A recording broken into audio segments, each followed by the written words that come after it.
Hello friends, welcome to the Sandhan study. Daily current affairs video में आपका स्वागत है। आज है 28 अप्रैल 2026। तो आज के जितने भी महत्वपूर्ण करंट अफेयर्स बनते हैं उनका विश्लेषण कर लेते हैं।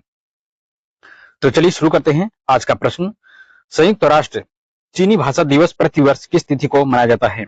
इस प्रश्न का सही जवाब है ऑप्शन सी। इस प्रश्न का सही जवाब ऑप्शन सी, 20 अप्रैल को मनाया जाता है। यह दिवस प्रतिवर्ष 20 अप्रैल को मनाया जाता है।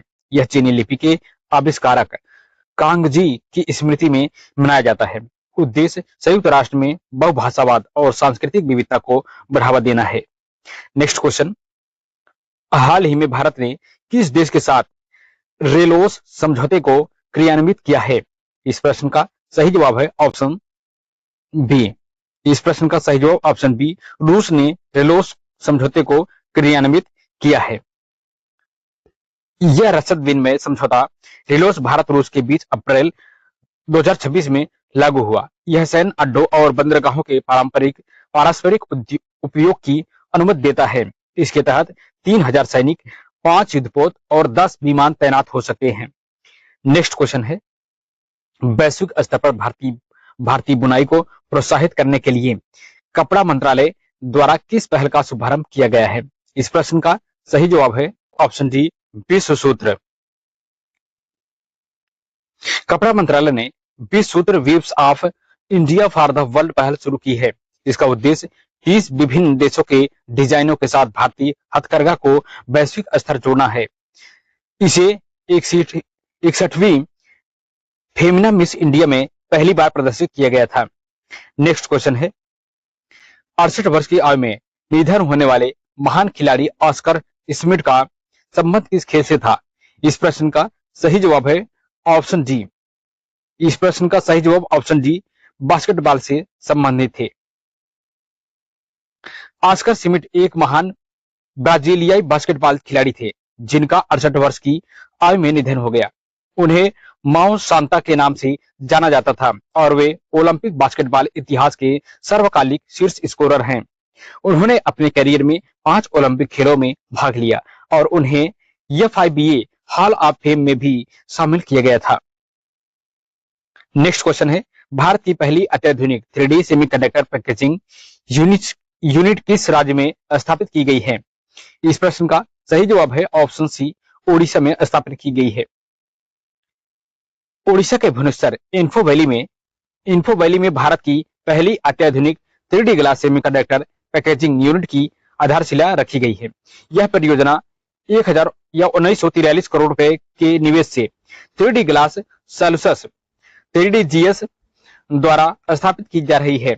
यह सुविधा AI, 5G और रक्षा डिफेंस अनुप्रयोगों के लिए अत्याधुनिक चिप्स के उत्पादन में भारत की आत्मनिर्भरता को बढ़ावा देगी। नेक्स्ट क्वेश्चन है, दिनेश त्रिवेदी को किस देश के लिए भारत का नया उच्चायुक्त नामित किया गया है? इस प्रश्न का सही जवाब है ऑप्शन सी। इस प्रश्न का सही जवाब ऑप्शन सी, बांग्लादेश के लिए। भारत सरकार ने अप्रैल 2026 में पूर्व केंद्रीय मंत्री दिनेश त्रिवेदी को बांग्लादेश में भारत का नया उच्चायुक्त नियुक्त किया है। यह एक महत्वपूर्ण कदम है क्योंकि आमतौर पर इस पद पर भारतीय विदेश सेवा IFS के अधिकारियों को नियुक्त किया जाता था। इनका मुख्य उद्देश्य भारत बांग्लादेश संबंधों को मजबूत करना और जटिल द्विपक्षीय मुद्दों का समाधान करना है। नेक्स्ट क्वेश्चन है, वर्ष 2026 के प्रतिष्ठित प्रोफेसर MS स्वामीनाथन पुरस्कार से किसे सम्मानित किया गया है? इस प्रश्न का सही जवाब है ऑप्शन बी।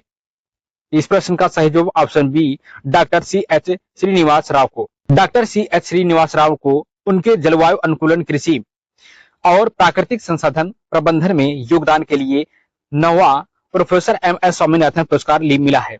यह पुरस्कार भारत में खाद्य सुरक्षा और टिकाऊ कृषि को बढ़ावा देने वाले वैज्ञानिकों को दिया जाता है। यह पुरस्कार MS स्वामीनाथन की जन्म शताब्दी के अवसर पर विशेष महत्व रखा जाता है। नेक्स्ट क्वेश्चन है, मिस इंडिया वर्ल्ड 2026 का ताज किसके नाम रहा? इस प्रश्न का सही जवाब है ऑप्शन ए। इस प्रश्न का सही जवाब ऑप्शन ए, साध्वी सतीश सैल के नाम रहा। गोवा की साध्वी सतीश सैल को फेमिना मिस इंडिया वर्ल्ड 2026 का ताज पहनाया गया। यह 61वां संस्करण भुवनेश्वर, उड़ीसा में आयोजित किया गया था। वह मिस वर्ल्ड 2027 प्रतियोगिता में भारत का प्रतिनिधित्व करेंगी। नेक्स्ट क्वेश्चन है, जल सुरक्षा सुनिश्चित करने के उद्देश्य से वाटर फॉरवर्ड पहल किसके द्वारा शुरू की गई है?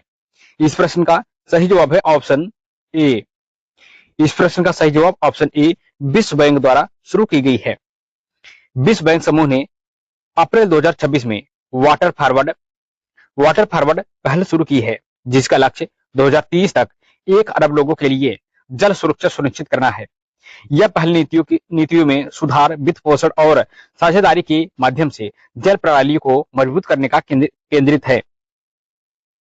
यह जलवायु परिवर्तन और जल संकट जैसी वैश्विक चुनौतियों से निपटने के लिए एक रणनीतिक, आर्थिक और सामाजिक मंच है। नेक्स्ट क्वेश्चन है, केन बेतवा नदी जोड़ो परियोजना के विरोध स्वरूप चिंता आंदोलन किस राज्य में चलाया गया? इस प्रश्न का सही जवाब है ऑप्शन सी। इस प्रश्न का सही जवाब ऑप्शन सी मध्य प्रदेश। यह आंदोलन मध्य प्रदेश की पन्ना जिले में केन बेतवा लिंक परियोजना के कारण विस्थापन के विरोध में चलाया गया। इससे पन्ना टाइगर रिजर्व का एक बड़ा हिस्सा डूब क्षेत्र में आ रहा है, जो वन्य जीवों और परिस्थितिकी के लिए खतरा है। चिंता आंदोलन का मुख्य उद्देश्य इस परियोजना को रोककर टाइगर रिजर्व के वनों और वन्य जीवों को सुरक्षित बचाना है। नेक्स्ट क्वेश्चन है, विश्व पृथ्वी दिवस प्रतिवर्ष किस दिन मनाया जाता है? 22 अप्रैल को मनाया जाता है। यह दिवस प्रतिवर्ष 22 अप्रैल को वैश्विक स्तर पर मनाया जाता है। इसका मुख्य उद्देश्य पर्यावरण संरक्षण और जलवायु परिवर्तन के प्रति जागरूकता फैलाना है। वर्ष 2026 में इसका केंद्रीय विषय प्लास्टिक मुक्त भविष्य है। नेक्स्ट क्वेश्चन है, प्रत्येक वर्ष विश्व कला दिवस किस तिथि को मनाया जाता है? इस प्रश्न का सही जवाब है ऑप्शन डी। इस प्रश्न का सही जवाब ऑप्शन डी 15 अप्रैल को मनाया जाता है। उद्देश्य यह दिवस ललित कलाओं के प्रसार और रचनात्मक को बढ़ावा देने हेतु यूनेस्को द्वारा मनाया जाता है। इसका महत्व, यह महान इतालवी कलाकार लियोनार्डो दा विंची के जन्म दिवस के सम्मान में मनाया जाता है। घोषणा इसकी शुरुआत आधिकारिक तौर पर 2012 में इंटरनेशनल एसोसिएशन ऑफ आर्ट द्वारा की गई थी। नेक्स्ट क्वेश्चन है, 17 अप्रैल 2026 को उड़ीसा के पूर्व मुख्यमंत्री बिजू पटनायक की कौन सी पुण्यतिथि के रूप में चिन्हित किया गया? इस प्रश्न का सही जवाब है ऑप्शन सी। इस प्रश्न का सही जवाब ऑप्शन सी 29वीं जयंती के रूप में चिन्हित किया गया। ऐतिहासिक संदर्भ, बिजू पटनायक उड़ीसा के 2 बार मुख्यमंत्री रहे और उन्हें आधुनिक उड़ीसा का निर्माता माना जाता है। पुण्यतिथि 17 अप्रैल 1997 को उनका निधन हुआ था, जिसके अनुसार 2026 में उनकी 29वीं पुण्यतिथि मनाई गई। योगदान, उन्हें उनके साहस और कलिंग फाउंडेशन की स्थापना जैसे महत्वपूर्ण कार्यों के लिए याद किया जाता है। नेक्स्ट क्वेश्चन है, हाल ही में फिक्की के नए महासचिव के रूप में किसे नियुक्त किया गया है? इस प्रश्न का सही जवाब है ऑप्शन डी। इस प्रश्न का सही जवाब ऑप्शन डी अनंत स्वरूप को। नियुक्ति, फिक्की ने अनंत स्वरूप को 1992 बैच के IRPS अधिकारी को अपना नया महासचिव नियुक्त किया है, जो 15 अप्रैल 2026 से प्रभावी है। इनका अनुभव, इनके पास सार्वजनिक नीति, व्यापार, उपचार और अंतरराष्ट्रीय वार्ता में 30 वर्षों से अधिक का व्यापक अनुभव है। पूर्व भूमिका, वे वाणिज्य विभाग में अतिरिक्त सचिव और रेलवे मंत्रालय में महत्वपूर्ण पदों पर अपनी सेवाएं दे चुके हैं। नेक्स्ट क्वेश्चन है, जल सुरक्षा को मजबूती देने हेतु हिम सरोवर परियोजना की शुरुआत कहां की गई है? इस प्रश्न का सही जवाब है ऑप्शन सी, लद्दाख में। हिम सरोवर परियोजना की शुरुआत लद्दाख में की गई है। इसका उद्देश्य, इस परियोजना का मुख्य लक्ष्य लद्दाख के शुष्क क्षेत्रों में जल संरक्षण और सतत जल सुरक्षा सुनिश्चित करना है। रणनीति, इसके तहत पारंपरिक जल निकायों का जीर्णोद्धार और कृत्रिम ग्लेशियरों के माध्यम से जल संचयन पर जोर दिया जाता है। महत्व, यह पहल जलवायु परिवर्तन की चुनौतियों से निपटने और स्थानीय कृषि व पारिस्थितिकी तंत्र को सहारा देने के लिए मजबूत की गई है। नेक्स्ट क्वेश्चन है, राष्ट्रव्यापी नारी शक्ति युवा संसद का आयोजन किस संस्था द्वारा किया गया है? इस प्रश्न का सही जवाब है ऑप्शन सी। इस प्रश्न का सही जवाब ऑप्शन सी, महिला और बाल विकास मंत्रालय द्वारा किया गया है।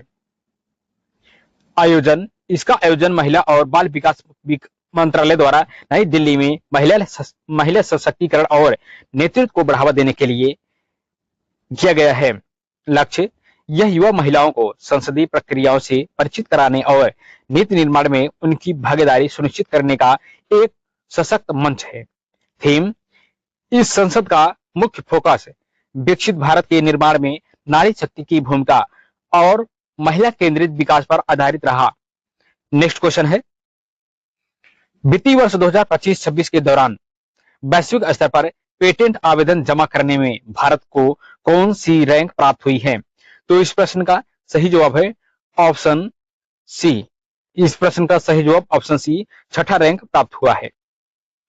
उपलब्धि भारत ने वित्तीय वर्ष 2025-26 में वैश्विक स्तर पर पेटेंट दाखिल करने के मामले में छठा स्थान हासिल किया है। वृद्धि पिछले वर्षों की तुलना में भारतीय नवाचारों और स्टार्टअप्स द्वारा तकनीकी पेटेंट के पंजीकरण में उल्लेखनीय वृद्धि देखी गई है। इसका महत्व, यह रैंकिंग भारत के उभरते इनोवेशन इकोसिस्टम और वैश्विक बौद्धिक संपदा आईपी के क्षेत्र में बढ़ती साख को प्रदर्शित करती है।